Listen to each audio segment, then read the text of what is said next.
Jake's POV. I was sitting under the tree that all the other members of the day's exercise were perched on.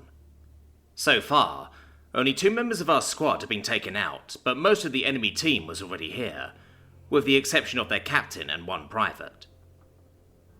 Captain Giguales was perched in the branches, talking with the member of the other team, giving them advice on their future tactics, and a lecture on ambush preparedness protocols. Seeing as almost their entire team was taken out in an ambush, most of them were paying attention. Sitting in the shade, I started to sense Suma's emotions: anxiety, pain, and exhaustion. Whatever she was doing, she was scared and hurting. "I think they're about done," I called up to the others. They all looked down before one of them asked, "How do you know?" "Suma's hurt, scared, and tired. They're probably in the home stretch." "How hurt?" the captain asked. "Not very, but she is rattled. Her wing, I think," I said, focusing on the sensations. I'd gotten pretty good at reading them, but only when her emotions were strong. "You are Sentinel, correct? The Viking familiar?" A brownish-coloured Nume asked. "Not a Viking, but yes. I'm Sentinel, a familiar," I answered, looking up at them. "I see. Well, how are you aware of what is happening to our comrades? Is it some kind of spell that allows you to see them?" the brown one asked. "No. I don't know what it is, really, but I can sense Suma's emotions if they get strong enough. It's probably a familiar's thing." I leaned back against the tree, and Captain Giguales flew down to the ground, landing beside me. "Sentinel, may I have a word with you in private?" I nodded my head, then followed him as he flew out of earshot of everyone else. Once we were several meters away, he landed on some roots and asked me to sit with him. I molded a chair out of roots and sat. "At this point, I do not know which team will be victorious, but I wanted to discuss what would happen if it were our team, that is." "You said we would be going on missions, right?" "That is correct. From this point onwards, the team would be receiving missions, one of which has already been selected and will be given to the victor. But that is not what I wanted to discuss with you." "No?" I wondered. "Our missions are deadly. Going on one ensures that someone will die, whether that be you or an enemy." "Yes, sir. I'm aware." A lump formed in my throat, and I tried to swallow it. "If I gave you an order to kill someone, would you?" My chest tightened, but I thought about my mum, and what I would do to get back to her. Killing was something I knew I was going to have to do. I already figured that in the moment I wouldn't hesitate. But after everything that happened, I started to wonder about that. "Your hesitation worries me," the captain said. "I would do whatever it took to protect the squad." "That's not what I asked," he said. "I guess it would depend on who it was." "A target. Someone that the team is sent to kill. It could be an enemy general or a foreign dignitary." "I don't know," I answered. "I would need to know why." "Because you were ordered to," he said. His voice remained even through our discussion.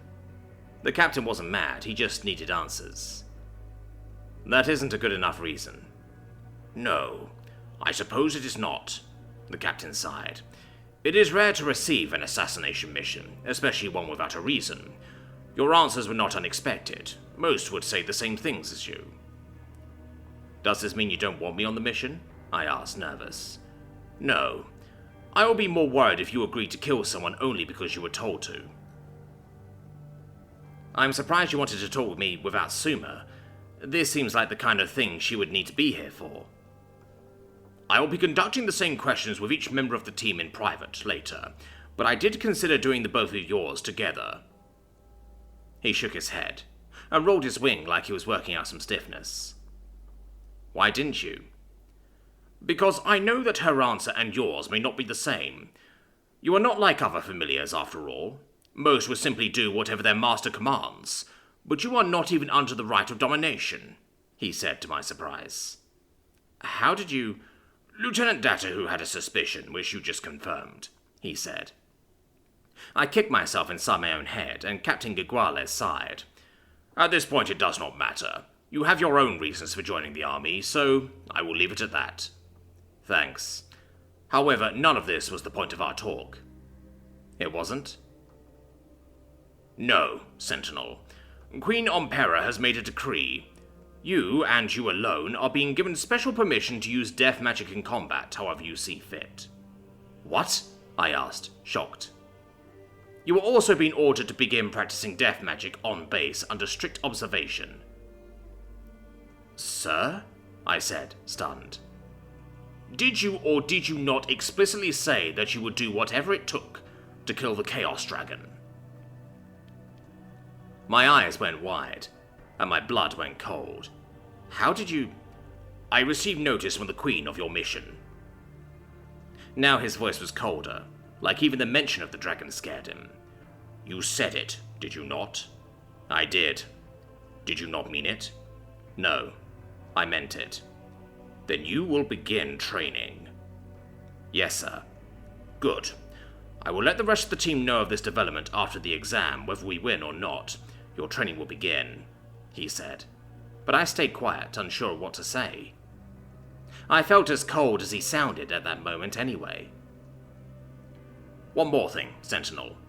The mission the winning team will be going on, it is an assassination mission. Yes, sir. I lifted my head, which has sunken down as I thought. May I ask who the target is? Not yet. If we win, I will tell everyone then. With that, he flew off, and I was left sitting in the forest alone with my thoughts. My hands, now cold and clammy, shook. I took a deep breath to try and calm myself, but it didn't help. I knew this order would be coming soon, to start practicing death magic, but I'd almost convinced myself otherwise. I'd hoped it wouldn't, at least. Get it together, I shouted at myself in my head. This is war. You knew this would happen. Just hold it together for Mum. I just want... Memories of a dream cut off my thoughts. Well, not really a dream, but a memory. The heat of the fire, the smell of charred and rotting nume, and the pain, it all came rushing back, like I was experiencing it all over again in a brief moment. Zachariah, how could anyone be okay with that? I needed to know. Opening the memories, I searched for the one I was looking for, and found it quickly. I watched it again, but stopped when I felt myself getting sick. Just as I started searching for what happened before and after that, I felt something from Suma. Pain, and a lot of it. Then, nothing. I still felt her, so she wasn't dead. Knocked out. I thought about going to her, and making sure she was okay. I'd been practicing it recently and wanted to try, but decided against it. Instead, I calmed myself down, left the memories, and went back to the group to tell them the news. There'd be time for answers later. Right now, I just wanted to get this exercise over with.